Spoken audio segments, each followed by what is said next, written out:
नमस्कार बंधुरा अर्णव किड्स चैनले सबाइके स्वागत। चले एसेছি জমজমাটি আজকে একটা ভিডিও নিয়ে, কারণ আজকে হচ্ছে শিবের দিন, মানে নীলের দিন।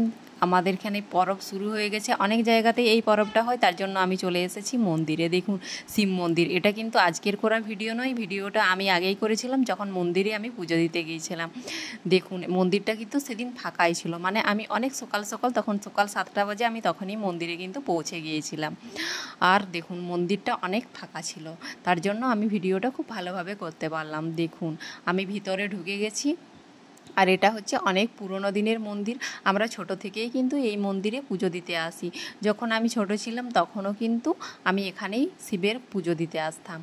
দেখুন মন্দিরটা কত সুন্দর, এখন অনেক পরিবর্তন হয়ে গেছে, দেখেও কিন্তু খুব ভালো লাগছে। কত ঘন্টা বাঁধা আছে দেখতে পেয়েছেন বাবার এখানে।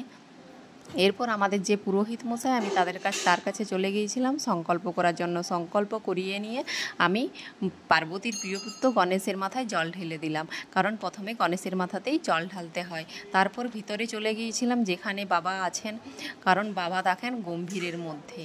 এরপর আমি আগে বাবার পুজো করব না, আগে করতে হবে যে পাট আছে ওই পাট পুজোটা আগে করে নিতে হবে, কারণ এই ভিতরেই বাবার পাট রাখা আছে।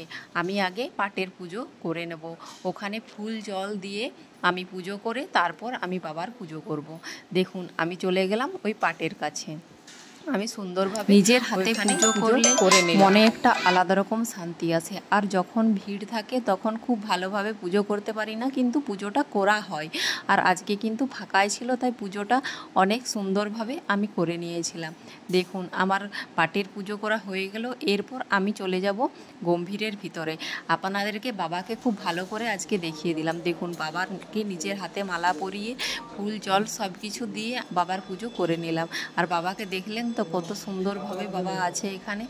আমার কিন্তু খুব ভালো লাগলো, নিজের হাতে পুজো করে আজকে অনেকটাই শান্তি পেলাম, কারণ অনেক দিন পর আমি বাবার পুজো করালাম। এখানে আমার ছেলে, আমার স্বামীও পুজো করে নিল, আমরা তিনজনেই পুজো করে এরপর বাড়ি ফিরে যাব। যদি আমার ভিডিওটি ভালো লেগে থাকে অবশ্যই লাইক কমেন্ট শেয়ার করে পাশে থাকবে।